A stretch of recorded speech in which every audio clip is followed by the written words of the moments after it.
And now that we know what is the right kind of skill set that is required for industrial research, how can someone acquire these? What kind of internships or job opportunities should one look for in such scenarios? So now we would be starting with our academic panel discussion, and I would like to welcome our academic panelists, Dr. Kalyani Korla, Dr. Shibli, and Dr. Sonali Khandra. Dr. Kalyani holds a PhD in biochemistry and is a mentor at Mentis High, and Dr. Sonali holds a PhD in cancer biology, and she's the CEO of Epigenomics. Thank you, Sonalika, and hello, everyone. We are now heading towards the industry panel discussion, and I think what Nidhi did was to give us this amazing platform with her energetic talk. And Nidhi, as you are also a part of this panel, and if you can also join in, so that was a great discussion, and we covered like a lot of points that we were hoping to discuss, and actually that makes sense now to go into this next session, which is to discuss some of the opportunities that are there, and also to summarize some of the points that we have put together. Let me share my presentation. So we kind of we've been discussing here since yesterday about how the academic research is shaping up in India. We have had great experts, and also participants from all around the globe listening from the experts about how their research has influenced, plus what they see that how like bioinformatics can be a part and can be integrated into several ways, and the pathways for students to learn about it, and to maybe transition to the industry by having those understanding of those hard skills that Nidhi was just talking about. But we would want to start with this discussion that as an industry, as an entrepreneur, as a leader, how do you see this industry evolving?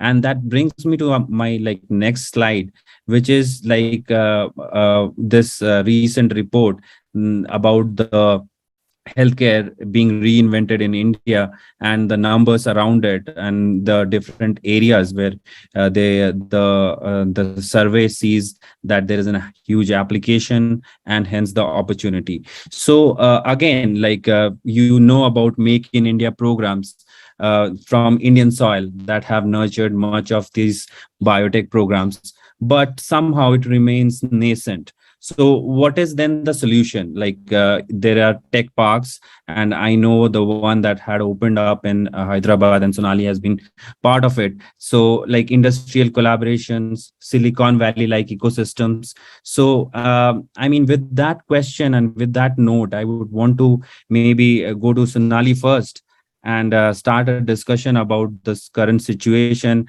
and where are we, and where do you see that where are the opportunities for the future of Indian healthcare sector, and also for those students who are now freshers and who are listening for the first time about something like this.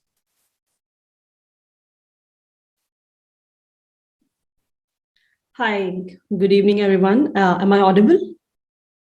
Yes. Okay. Thank you. Thanks a lot, Mohit, for giving this opportunity. Really, so glad sharing, my evening talking to along with all the other panelists. And it's really a great platform, and the work what you guys are doing, educating young, individuals and all talents, and of course, giving them a path or the direction moving forward next, what's happening in the industry. So that's really commendable, because at least if I remember 10 years back, there were no one to show us the path. So I would say that, you guys are really doing good job for the next, the millennial or the future scientist. Thank so you. yeah, coming back to the investment in this space and the industry itself, how it is going. And I think, I can take my own example and why the whole opportunity we have seen, and we have invested in this space, and we have, and that the whole genesis of Ekiminds happened. So just for the people who are not aware, I come from life sciences background, have my PhD postdoc in that, but of course always felt the gap and always felt that there was, the missing things, which was definitely, bringing more technology into it. And then I worked with a couple of, tech startups, some VC firms, to understand, how the whole space moving in this, like the medtech space, how the investments are coming, and how the business model should be built. Because when you're a researcher, you just focus on the science. You've never been allowed to even look at the business part of it, right? Like how to actually take the whole science to the market. I think that's the most saddest part of it, because, as a researcher, you don't really look at who's going to use it, who's my customer. You don't use this word at all. Who's the customer? Who's the user? You just do your research, right? So I think that's the whole change in your mindset, your perspective, when you come to, the industry and you look at who's going to use this. And when you know that who's going to use this, your entire perspective towards building it completely changes, because there's a person, there's a patient, or there is a user who's going to directly use my product or my services. So your perspective change. This is no more just for mice or rat or for animals. You're going to really change people's life. You're going to touch humans, right? So that's a huge change which you see from your academia to industry. But coming back to your question, yes, and then we started bringing more questioning more, like how we can bridge this gap between people who come from life sciences have no understanding of technology, and on the other hand, people who are tech, who are really good coding skills and techies, but they don't understand the domain. So how do we bring these two worlds? And when I was at IIIT, I was heading the innovation center. We had amazing startups, but all they were like tech people. They have absolutely they jump into startups, trying to solve what is required and what is the unmet need in healthcare. But the challenge was, because they don't come from domain, it's always tech first kind of approach. But that's how it doesn't work that way, because it has to be a problem first approach. Like, what's the demand, what is the challenge, right? And then you try and solve that problem using technology. So it's always the other way. But I think the missing thing was, having that interdisciplinary knowledge and kind of, awareness that you come from the domain, but you also know what kind of technology can be used to help these people or to solve this challenge. So that's the opportunity we saw. And of course, that's whole was the genesis of Ekiminds, where we, it's basically a bio IT or a tech-led healthcare company, a life sciences company, very, very, very focused on, bringing these two worlds together and try and see how we can, basically leverage the talent and bridge and basically skill them to the next level of job, which is required, which is demanding, and what kind of skill sets are required in the industry. And that's what we are doing.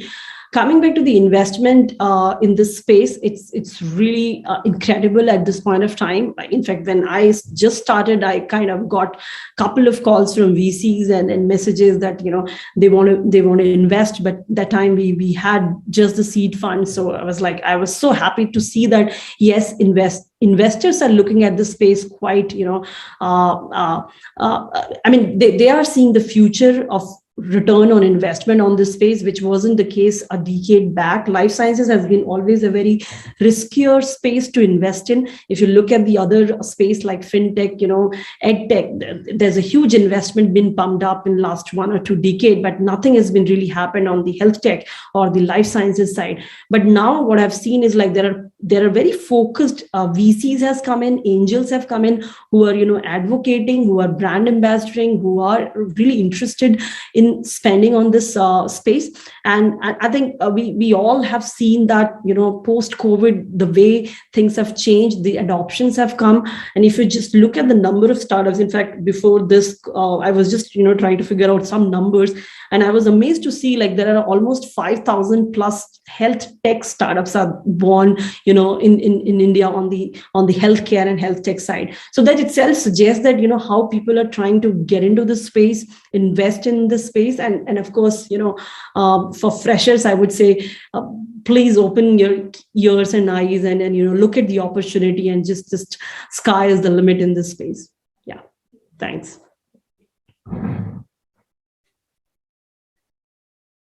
That makes sense. I think with all of that, your experience and the points that you have mentioned, which is like, I would say for an entrepreneur or person who is thinking about to do something with it, like startups and all, the interdisciplinary nature of this field is kind of something that requires them to know about. So general awareness, I think awareness about investments, awareness about technology, awareness about what is happening in the fields around it, and what are the innovations. These are some of the very important aspects someone who is diving into this and thinking about to do this. And again, like another point that we discussed about, that having a prior experience or doing these internships where the startups are working actually could help a lot of people, a lot of these students to overcome, to understand the challenges, for example, first-hand challenges.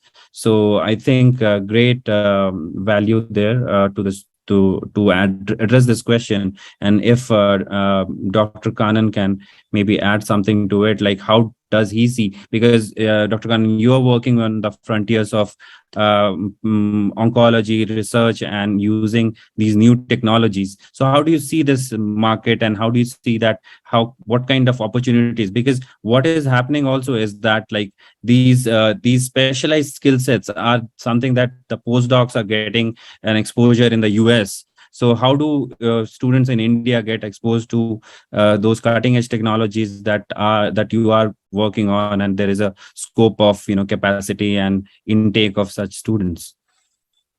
Thank you. That's a very good point. So if you live in US, if you are a student in a university, either a PhD or a postdoc, you frequently go, almost every weekend. We used to have Fridays and Saturdays. We used to have like institution-wide meetings where you interact with everybody. Also, we get to travel. We get to, so in oncology, we go to 3 main conferences: American Society for Hematology, ASH, then American Society for Clinical Oncology, ASCO, and AACR. So if you're a basic science guy or doing some kind of product development, you go to AACR. If you're a clinician, you go to ASCO. And if you are in hematology, then you go to ASH. So, and then if you live in Europe, you go to ESMO. So I had the opportunity of attending all these conferences when I was in US 10 years. Every year we used to go all the meetings. The university used to sponsor, my PA used to sponsor. One thing I really miss after coming back to India, that physical presence of attending these meetings is not happening because it's too expensive, right? First you have to travel, then you have to book the flight tickets, you have to get the hotel and all that stuff. And then there's a conference registration fee. But one good thing happened in the pandemic. They say every crisis comes with lot of bad things, but also some good things. The good thing that happened, many of these conferences are now online, and virtual events have become the mainstay. See, right now we are in a virtual event. No need to travel, no need to spend money. And you still have to pay certain conferences. They still charge you for which I don't understand. They still charge you a registration fee, but it's a lot more economical than actually physically traveling. So highly encourage the student community here in your area of domain of expertise, follow these institutions, these organizations. Like we follow AACR and follow them on Twitter or LinkedIn. So as soon as the event is announced, immediately register. So during this meeting, I just registered for an MIT bootcamp that's specifically for healthcare entrepreneurship. So it just took me five minutes. When I was listening to Sonali, I was just filling up the form on the MIT bootcamp website. So it doesn't take much time. And what I do is, whenever I see some notifications, whenever I visit some good websites, I highly recommend every organization, whether it's a for-profit or a non-profit, they advertise the webinars and CME events for clinicians. Webinars are very common nowadays. And they also have all these global events like the London Calling event I was talking about. I have been attending London Calling virtually since 2019. I've been to London once or twice, but I didn't get the opportunity to attend a live nanopore conference. All the nanopore community meetings, London Calling, everything I'm attending virtually. The good thing about Nanopore, they have the video section in the resources page where you can watch all the videos. So you can also, if you register, you attend in live. You can also interact with the audience, interact with the speakers. Also, you can interact with the staff members. You can ask all your doubts. So like that, many companies do that. So that's something, an opportunity. Even if you miss the live session, but I still register, even if I cannot attend all the meetings, I will get a recorded session. They email me, they get a recorded session. You can watch it in your free time. So subscribe to newsletters. Any Zoom link you see, any conference, any webinar, click the register button now. Right? That's the way. That's the way to stay connected. Because once you leave academia and come to industry, nobody's keeping you up to date, right? You have to take your own initiatives to learn what's going around in the rest of the world, especially for people who are in India and other emerging economies who don't have access to travel. Something happening in San Diego, something happening in Chicago. Obviously, I can't travel now. The embassy is closed. They're not issuing visas for at least one more year. So it's a huge backlog. So, but the same meetings are available virtually, even if they charge you $1,000 or $2,000. I would say it's totally worth it to register for the meetings, because one thing, you get access to all the abstracts, all the plenary symposiums and everything. Plus, you'll also get the contacts, the networking. So most of the time, I'm not even listening to the speakers. I'm actually in the chat box talking to people, on networking. So I highly encourage these three strategies: subscription to newsletters, attend as many webinars as possible, and when you attend a real live session, try to network with the attendees. So here we have like more than 70 people in the group. So try to interact with them, direct message them. Don't clutter the common group.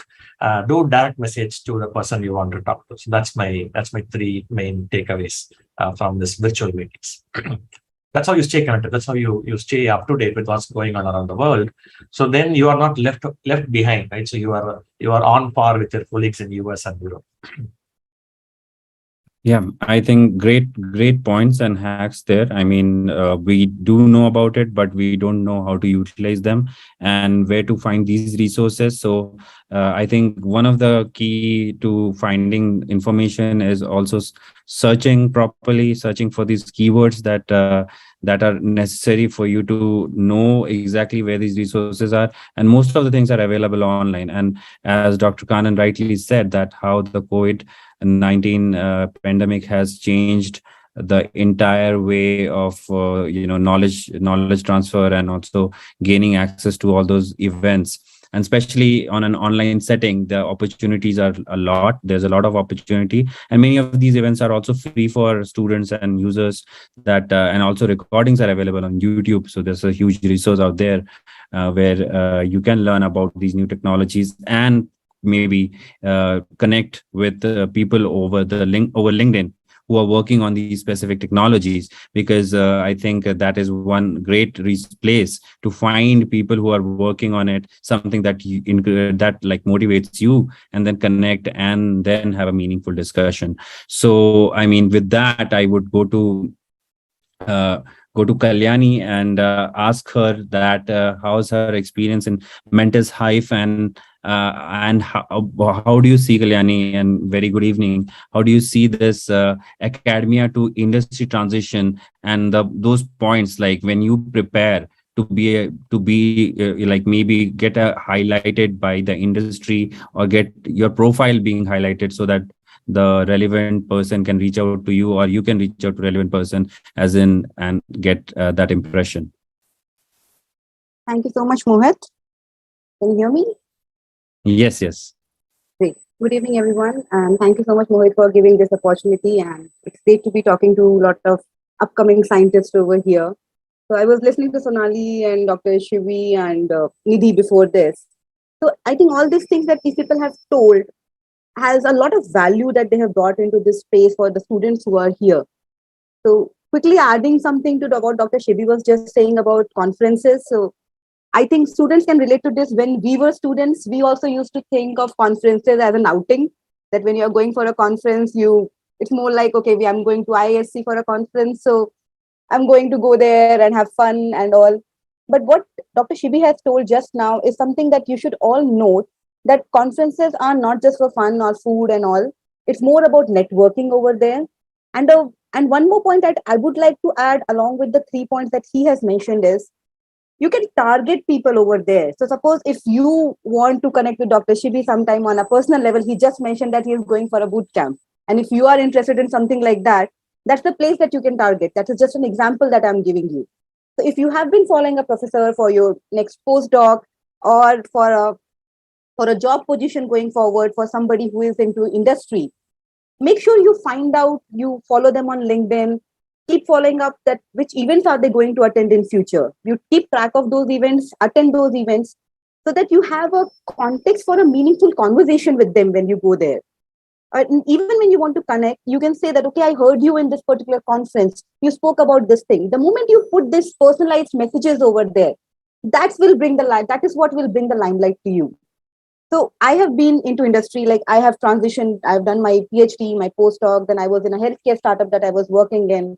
So for 3 years I was there. Then I completely pivoted. Now I'm a product manager in a video publishing house from US. So these transitions, so you can see I have been in the trajectory where I have experienced all these things. And I would strongly recommend that networking is something that plays a big role, Mohit. And I'm sure you also understand because you're also in industry now. So that is something that students should definitely think on. And one point that I want to elaborate a little bit on what Dr. Sonali was also indicating about mindset. So this is something where we are all getting stuck. It is not a very big thing. People have been making a huge hue and cry around transitioning from academia to industry. It is not very difficult if you are taking the right approach, if you have that mindset, if you are prepared for it, even before your masters, when you join masters, what kind of field you are interested in, take internships. Everybody has been telling about it, so there's nothing new about it. But when you are taking internship, when you are looking at the particular job that you are doing there, also look at people around you. Does anything else apart from your own job interest you? You can maybe look at some project manager who is there in your company, and you can look up to them. You can see, okay, this person is doing this, I would like to do a job like this. Set goals like that, and then take a top down approach so that you can make a career path for yourself. That's something that we keep telling our mentees always, that the problem with our system is we are never taught to think beyond our next degree. The moment you take admission in PhD, you are like, okay, 5 years, I'll just focus on my PhD. No, that's not the right thing. And that is not something that you should be doing. You should know what is your next step going to be after that. And you start preparing for it. So like life is like a chess game. So when you have heard this, that in a chess, a grandmaster will prepare for a move 7 moves ahead. So why can't you do that in your life? I'm sure your life is more important than a chess game. So I think these are a couple of things that people should start focusing on, Mohit. And we were talking about the healthcare segment. It is booming like anything, and it is not the boom that we have seen in edtech. It is going beyond that, because something that is related to us, that all of us can relate to. And even the investors are seeing this, as Dr. Sonali was also indicating. So I actually urge students always that you go for a startup job first, because my first job was in a startup. You get to learn a lot. When you are in a big company, it is like you are given a small chunk of work and you do the same work day in, day out. And I'm sure Dr. Sonali would agree with me on this, that if you are in a startup, you get to wear many hats. You get so much of exposure. You get to learn so many things. So early in your career, if you're hustling at that level, you learn so much about yourself, about your domain, about your industry, that going forward becomes much more easier for you. At least that's what I feel when I have transitioned from academia to industry, then to another category altogether.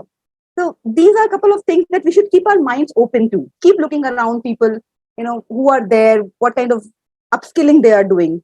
Upskilling is a very important thing that we should always focus on. That is where omics research, OmicsLogic comes into picture, biotech comes into picture. You should keep upskilling yourself. Never get stuck, even after your PhD or postdoc or master's. I did my postdoc, a 3-year postdoc, and even after that, I wanted to upskill. I wanted to grow beyond that. I didn't want to get stuck after saying that, okay, postdoc is the highest degree. What more can somebody do?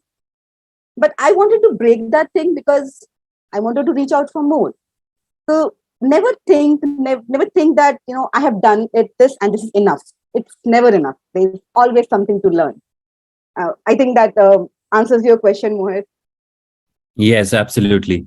And there is another important question. Like I'll come to that, but yes, absolutely, you're right. And we got to know about, like, I would highlight networking. One of the things that all of the speakers have put an emphasis on, and the different ways to do this, and what is a meaningful way to do this, because we all try to do different things, but there's a structure to it, and that's what also something that Nidhi showed us in her presentation, that there is a structure to it and you can get trained. So there are a few questions, I mean, which are quite relevant. I think one question which I could maybe go to Sonali about. So Parak Sehgal, she's asking that what are the opportunities for women on how one can do research in bioinformatics or data science while working from home, because it's also like an opportunity for women who are like at the early stage and maybe involved in family and have those limitations that we are very much aware in India. Yeah, so I mean, as a subject, it's not really women or men. It's about, the bioinformatics. So if I would just, talk about bioinformatics as a subject, it's a very interdisciplinary area where you need knowledge of biology, where you need knowledge of computational biology, a bit of coding skills, depending on which direction you are more. So you can have a combination, or it can skew between from very domain side to the coding side, or in between anywhere of this, the whole a scale of the bioinformatics. There is definitely, since it's a very collaborative space, and it's a very, very scientific area, there's definitely a need for, be there along with the team, working along with the scientists, because so bioinformatics is not the other areas where, like the IT, right? Like where you just work on some project remotely. Yes, that can be done for some time, but there would be some touch points. And also it depends on how the projects are designed. Like some of the projects which we do, basically we have a project manager who would be client facing, who would be understanding, and that person is basically who understand the biology and the life sciences, right? And they would relay this to the data scientist guys, and data scientist guys can sit anywhere across the country or the globe and can actually work on the logics or the problem statement which is defined to them, right? So if somebody is interested work remotely, yes, there is absolutely a possibility to work remotely on the bioinformatics area as well. But then again, are you just willing to do the coding part of it, or you also want to go a little bit more advanced on the science part of it, right? So I think that's the beauty of it, right? You just don't want to restrict yourself on knowing the algorithm or building the algorithm, because you're working on a very interesting data. These are not like any other non-biological data. These are very live, very, very interactive data. And when you work with data, you would want to work collaboratively. You would want to work with the scientific team who has actually generated the data. Let's say, for example, of NGS sequencing, right? So you get all the data coming out from your Illumina or Nanopore or whatever sequencing machine, and then you try and analyze this data. But then you will also have to understand how the data has been generated, what was the objective of it, what was the outcome you're trying to achieve. So there's basically a lot of interactions and collaborations happens among this. But having said that, there is definitely a possibility one team can sit remotely and can work on the coding part of it, as long as they can effectively communicate with the scientist remotely. It's absolutely possible to deliver even the bioinformatics projects as well. Perfect. I think that kind of answers the question that Parak wanted to ask, because what is happening is that, like, we saw that many, especially in the context of women who has maybe dropped out and have a long gap they're coming back and saying that bioinformatics is something that could be done effectively in a home setting and maybe in a hybrid setting. So makes sense. Thank you so much, Sonali, for that expert advice. Now, a question. I mean, for Dr. Kanan, as he was talking about networking. So there's a question by one of the student, and it makes sense. Like, after you network with the expert in the field, what tips do you have on sustaining that professional relationship for a long-term approach? Because we do start with that, but how to sustain that? Like, how do you find those, ways to keep it engaged, and keep that engagement for a longer time or longer timeline? Yes, that's a very good question. So during the conferences or webinars, we make the initial meeting and greeting, right? But how do you continue that relationship outside the webinar? So the best place is LinkedIn, obviously. LinkedIn and Twitter. So Twitter, I was not using, I was one of the early adopters. I'm like 5,000th person who joined LinkedIn and 500th person who joined Twitter. So I'm like always looking for new tech. And I'm one of the early adopters of all these new technologies. In fact, I was using WhatsApp before people in India knew about WhatsApp, right? So I'm a very, very early adopter, but then I stopped using Twitter in between because it was full of junk. Then later on, I realized the entire scientific community is on Twitter, right? So if you want real-time collaboration, instantaneous response from anybody, for example, Clive Brown, CTO of Nanopore, I simply clicked follow 1 second. Within 5 seconds, he followed me back. I was like, wow, the CTO of Nanopore is following me back. And then instantly we connected and we're talking. Similarly, during COVID, I was working on the pan-coronavirus vaccine, mRNA vaccine. So a lot of interest in mRNA vaccine nowadays because of the success stories of Pfizer and Moderna. So there is this Dr. Florian Kramer, and he was putting all this, and also Eric Topol and all these other guys. They're putting all the latest updates on COVID research. So I kept following them. And when they put something interesting, then I engaged with them, right? I messaged, I reply to them, and they reply back. So that's the key metric. So it's not just you bombarding them with messages, they have to reply back.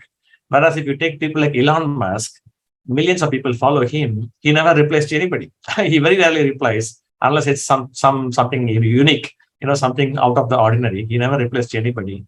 That's not an engagement. The engagement is you message somebody and they reply. So there's a to and fro, there's a conversations are happening. So social media is the best place to go. Don't waste your time on Instagram or Facebook. Focus on these two platforms, LinkedIn and Twitter. LinkedIn, you'll also get the history of that particular person, which university they went to, where are they working right now, right? And if they're hiring, so nowadays they have that hiring tag. And similarly, employees and students and postdocs also looking for a job. I'm open for opportunities. You can put a tag on a profile picture that kind of enables. Plus in LinkedIn, one big thing which I recommend everybody is follow or connect with your mentors and peers and ask them to give recommendations. Similarly, you give recommendations to them. So it's like I give you a recommendation, you give me a recommendation. It's a social exchange. And also update your skills. Make your profile 100%. I have seen many students sending me CVs and other things because people are always looking for jobs. But then you open the profile. They don't even put the picture on the profile, right? So then suddenly imagine the human resource person or somebody who is interested, or let's say you are applying for a postdoc job with the faculty. They don't even see your face. How do you expect them to respond to you, right? So it's all about the human connection. So keep your profile 100% updated. So if you take any online course you've done, for example, you attended this event, for example, then you can post it in LinkedIn and you can put the hashtags, put the links and everything. Automatically, you will get that recognition, right? It's all about social proofing, recognition. You need to be in control of your own domain. And you have to showcase that you are going that extra distance. You're taking initiatives to learn things and exchange ideas and connect with your peers, also connect with the faculty. So it's not like suddenly pop out of nowhere and say, hey, Dr. Kannan, can you give me a job? It doesn't work like that, right? Even if we have some openings, right? There are so many qualified candidates. Why should I pick you over 10 other candidates who have gone through the selection process? So you have to stand out from the crowd. How do you stand out from the crowd? You have to let your voice be heard. At the same time, you want to engage with the audience. So we have a saying in startups, in entrepreneurship, Your network equals your net worth, right?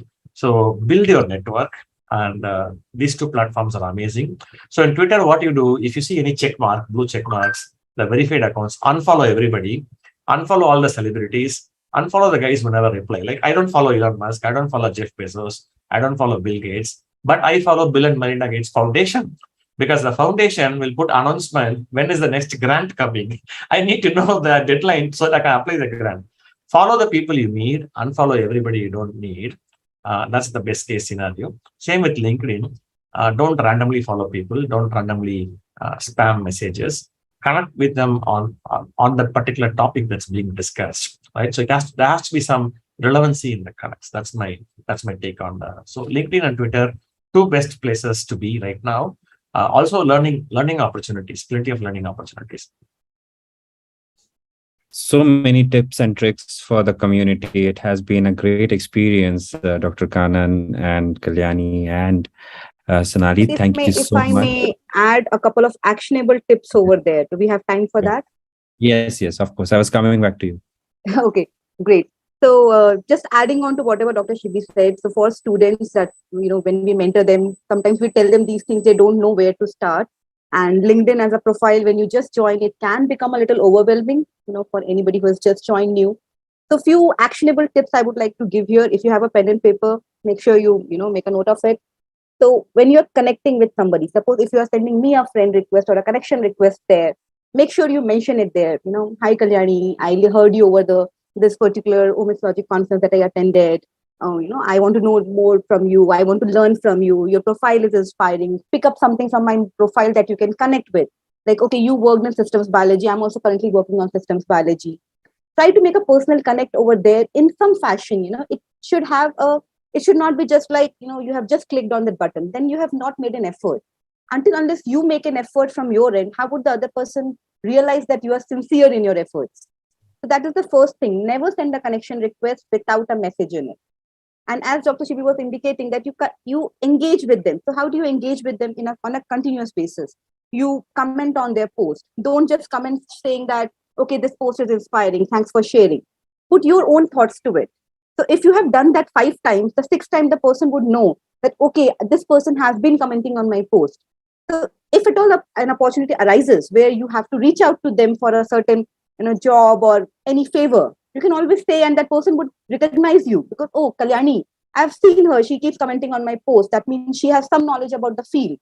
So these are the ways that you're establishing your credibility over there. So when you are on LinkedIn, you also have to post there. So if suppose you are interested in cancer biology and a new paper has come up in cancer biology, why don't you post it there along with some thoughts of your own, that what does this research mean? What is going to be a future impact of this research overall cancer healthcare? So the moment you put in some meaningful thoughts there, that's when the person realizes that, okay, this person is intellectually sound. They have some credibility in the field. They understand the field. And once you keep making those kind of engagement, that's when your name is visible always. You are somewhere in the radar. So even if you are not connected with them on a day in, day out basis, at least, you are there on their feed every time. They can keep seeing your name. So these are some of the ways that you can, highlight your profile, kind of create a brand for yourself when you're on LinkedIn. And similar goes with Twitter also. You have to keep engaging with their posts. And of course, meaningful engagement. Whenever I'm saying engagement, it is meaningful engagement where you write something about that they have done or they have posted and how your comment is adding a value to it. So keep these things in mind whenever you are going to LinkedIn next time. Perfect. Thank you so much for all those insights. And it has been an honor to be a part of this panel and to be a part of with all of you here. So I'm thoughtful, and I think that students have been and also the faculty have been able to gain some of these points and could maybe transfer this knowledge further, and students can apply some of these points and get the outcomes they are looking for or looking towards, because there is a sense of doing things quickly in this newer generation and without putting the effort which is required in there. So if there is a constant effort, you will get to the results, and that's what experts are saying. Again, thank you so much to the panelists for being a part of this research symposium. And Dr. Kanan is again filling another form. So yes, thank you again for being here and helping all of us. And we will be able to see you again very soon and maybe talk to you on different opportunities.